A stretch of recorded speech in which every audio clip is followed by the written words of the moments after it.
Baik, Shalom jemaat yang dikasihi Tuhan, apa kabarnya? Ada sukacita? Kita bersyukur kepada Tuhan kalau kita masih mendapat kesempatan untuk beribadah pada hari ini. Hari ini tanggal 24 Mei 2020, minggu keempat di bulan Mei. Sudah 3 bulan kita mengadakan ibadah seperti ini. Kita tidak tahu sampai kapan pandemi COVID-19 ini boleh berakhir. Mudah-mudahan secepatnya sehingga kita bisa bertemu kembali dalam ibadah raya kita. Ada sukacita? Sebelum kita baca firman Tuhan, mari kita berdoa. Sungguh kami bersyukur, berterima kasih Bapa, Engkau begitu baik buat kami. Masih beri kesempatan kepada kami untuk datang beribadah kepadamu, mengucap syukur atas kasih kemurahan, limpah rahmat berkat-Mu buat kami. Terima kasih Tuhan, kuatan, kesehatan, kemampuan yang Tuhan berikan. Terima kasih Tuhan, kami boleh merasakan sampai pada saat ini pimpinan penyertaan Tuhan. Terima kasih Tuhan, kami rindu untuk membaca firman Tuhan. Kami rindu untuk mengerti firman Tuhan. Itu sebabnya kami mohon Roh Kudus menyertai kami, menyingkapkan rahasia firman Tuhan, mencelikan mata rohani kami, sehingga kami boleh mengerti dan memahami, serta melakukan firman Tuhan. Terima kasih Bapa yang baik. Kami menyerahkan seluruh peran hidup kami ke dalam tangan Tuhan. Ruangan tempat kami beribadah, ruangan tempat kami berada, Tuhan memberkati. Terima kasih Bapa. Dalam nama Tuhan Yesus Kristus kami berdoa. Amin. Bapak Ibu yang dikasihi Tuhan, kita akan membaca firman Tuhan terambil dari 1 Raja-Raja 17 ayat 1 sampai 7. Saya akan bacakan buat kita 1 Raja-Raja pasal 17 ayat 1 sampai 6. Ya. Elia di tepi sungai Kerit. Ayat 1, lalu berkatalah Elia, orang Tisbe dari Tisbe Gilead, kepada Ahab, demi Tuhan yang hidup, Allah Israel yang kulayani, sesungguhnya tidak akan ada embun atau hujan pada tahun-tahun ini, kecuali kalau ku katakan. Kemudian datanglah firman Tuhan kepadanya, pergilah dari sini, berjalanlah ke timur, dan bersembunyilah di tepi sungai Kerit, di sebelah timur sungai Yordan. Engkau dapat minum dari sungai itu, dan burung-burung gagak telah ku perintahkan untuk memberi makan engkau di sana. Lalu ia pergi dan ia melakukan seperti firman Tuhan. Ia pergi dan diam di tepi sungai Kerit, di sebelah timur sungai Yordan. Pada waktu pagi dan petang, burung-burung gagak membawa roti dan daging kepadanya, dan ia minum dari sungai itu. Sampai di sana pembacaan firman Tuhan. Bapak Ibu yang dikasihi Tuhan, kejadian ini terjadi di Israel dalam perjanjian lama, setelah kerajaan Israel terpecah menjadi 2. Yang sebelah selatan Yehuda, sebelah utara nama Israel. Raja-raja Israel Utara melakukan hal-hal yang jahat di mata Tuhan. Terlebih lagi Raja Ahab, ia melakukan apa yang jahat di mata Tuhan lebih daripada semua orang yang mendahuluinya. Itu dapat kita baca dari 1 Raja-Raja 16 ayat 30. Kemudian ia juga membuat patung Asyera, dan Ahab melanjutkan bertindak demikian terus sehingga ia menimbulkan sakit hati Allah, sakit hati Tuhan Allah Israel, lebih dari semua raja-raja Israel yang mendahuluinya. Akibat yang ditimbulkan karena tindakan Raja Ahab ini begitu besar. Kenapa? Hampir seluruh bangsa Israel Utara mengikuti perbuatan Raja Ahab dan istrinya Isabel. Dalam suasana seperti inilah Allah mengutus Nabi Elia menghadap Raja Ahab. Tanpa basa-basi, Elia langsung berbicara kepada Ahab dan menubuatkan apa yang akan terjadi kepada bangsa Israel. Itu yang terjadi. Apa yang Elia lakukan dan apa yang terjadi dengannya. Selanjutnya kita lihat bagaimana Elia sebagai seorang hamba Allah, dia taat. Ketaatan seorang hamba Allah dinyatakan oleh Elia. Elia melayani Allah Israel, Tuhan yang hidup. Dalam ayat 1 dikatakan, lalu berkatalah Elia orang Tisbe dari Tisbe Gilead kepada Ahab, demi Tuhan yang hidup, Allah Israel yang kulayani, sesungguhnya tidak akan ada embun atau hujan pada tahun ini kecuali kalau ku katakan, demi Tuhan yang hidup, Allah Israel. Itu yang dikatakan Elia. Elia melayani Allah Israel, Allah yang hidup, Tuhan yang hidup, bukan Tuhan yang mati. Sikap seorang hamba ialah taat. Elia taat. Taat berarti mematuhi, menurut, senantiasa tunduk kepada Tuhan. Itu yang dilakukan oleh Elia. Dia taat, dia tunduk, dia patuh. Demi Tuhan yang hidup, Allah yang kulayani. Elia melayani Allah. Allah yang hidup. Hidup berarti bisa bergerak, bekerja. Tuhan yang bergerak, Tuhan yang bekerja, Tuhan yang berkuasa, bukan Tuhan yang mati. Sebagaimana Allahnya Ahab, patung Baal dan Dewi Asyera yang dibuat oleh manusia dan disembah. Patung yang mati, Tuhan yang mati, yang tidak bisa melakukan apa-apa. Elia katakan, aku melayani Tuhan yang hidup, yang berkuasa, mampu melakukan segala perkara. Yang pertama ketaatan, dan yang kedua juga Elia melakukan taat seperti yang difirmankan oleh Tuhan. Elia melakukan seperti firman Tuhan, tidak menyimpang ke kanan ke kiri. Seperti itu artinya sebagaimana, sesuai dengan perintah, sama persis, tepat, tidak kurang, tidak lebih. Apa yang diperintahkan Tuhan, itu yang dilakukan oleh Elia. Apa yang diperintahkan Tuhan kepada hamba-hambanya, itulah yang harus dilakukan. Elia melakukan tepat seperti firman Tuhan.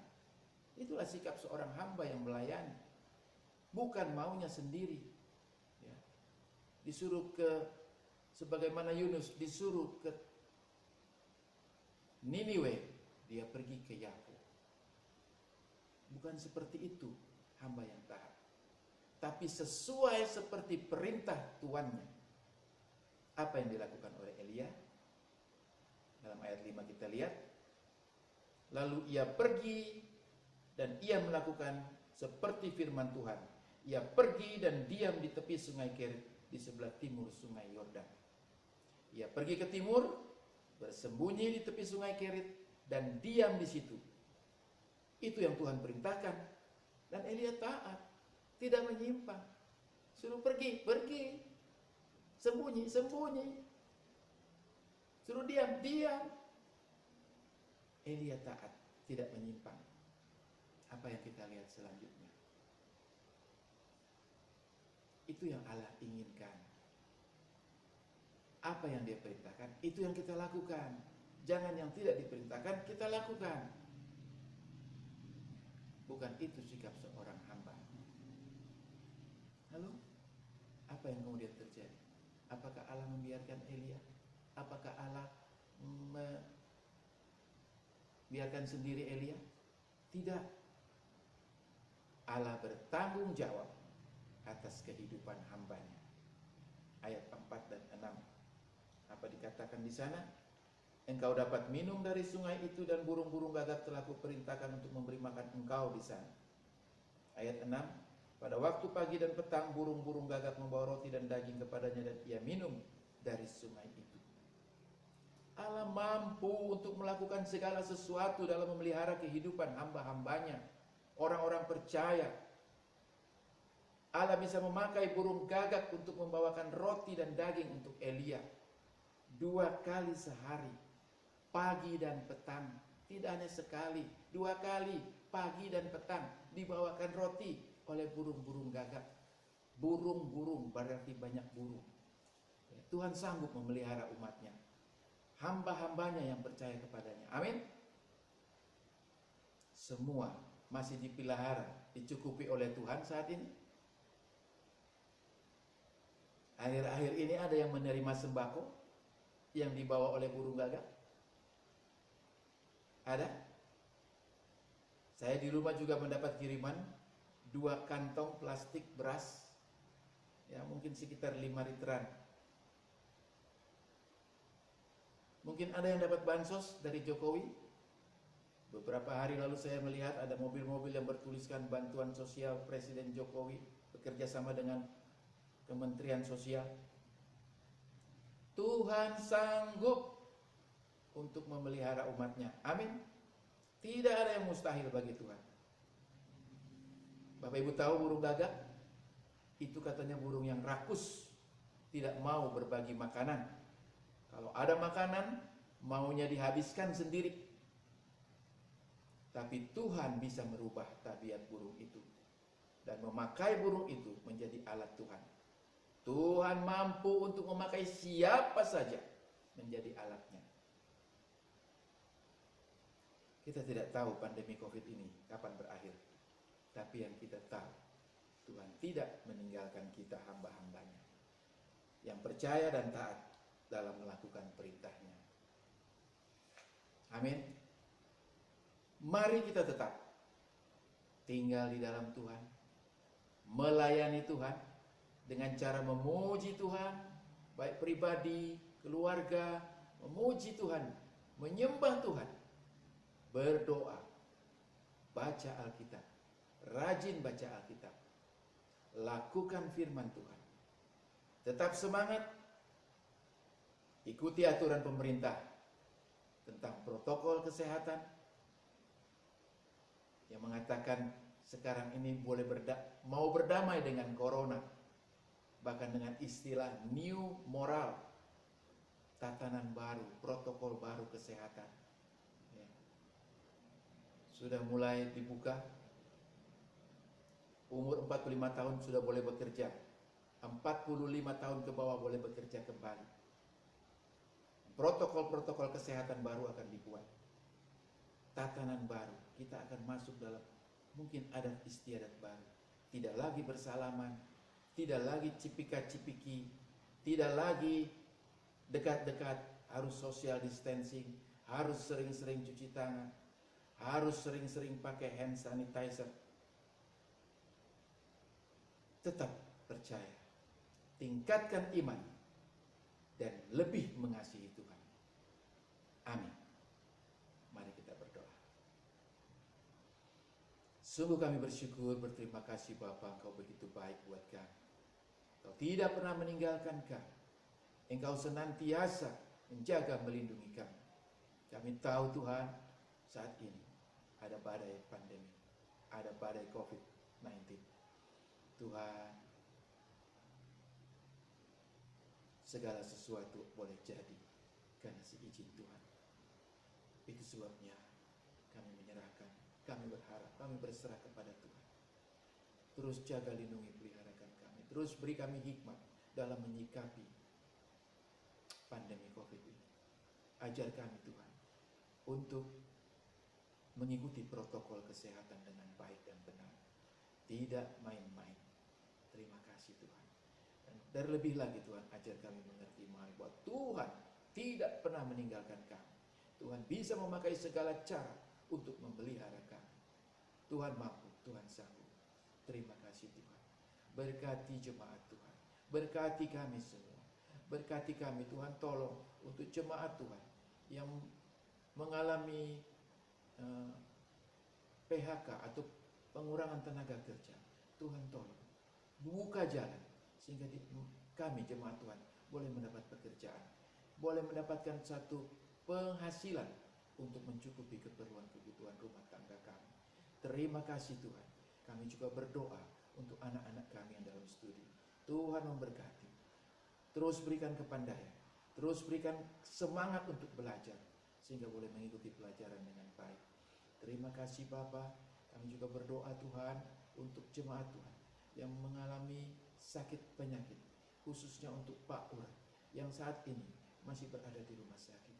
Tuhan tolong hamba-Mu, jamah hamba-Mu, berikan kekuatan, berikan kesembuhan yang dari Tuhan. Tuhan, kami yakin percaya, Tuhan mampu, Tuhan sanggup, tiada yang mustahil bagimu. Tolong untuk Ibu Hesti, Ripka dan Regina, Tuhan berikan kekuatan penghiburan. Berdoa juga untuk Ibu Gembala Senior dalam masa tuanya, Bapak Gembala Senior, Tuhan juga menyertai. Ibu Linda Sianipar, terima kasih untuk prospek yang lebih baik. Terima kasih Tuhan untuk kondisi yang lebih baik. Terima kasih Tuhan boleh berjalan.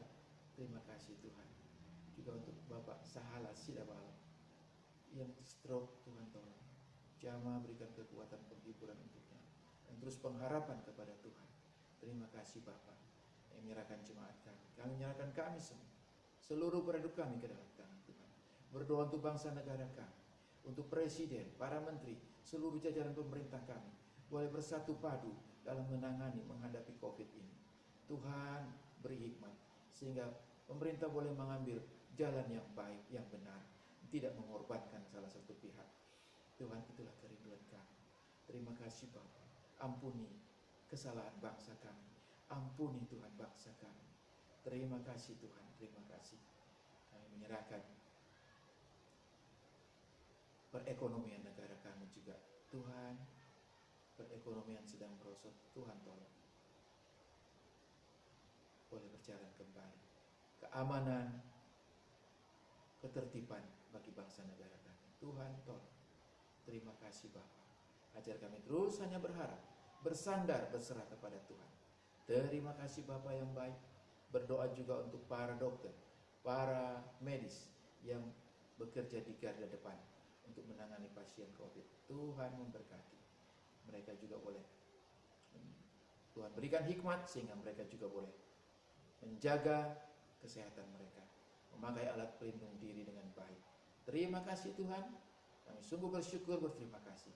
Segala puji syukur hanya bagi-Mu. Dalam nama Tuhan Yesus Kristus kami berdoa. Amin. Terima kasih jemaat Tuhan. Syukur, Tuhan memberkati. Amin.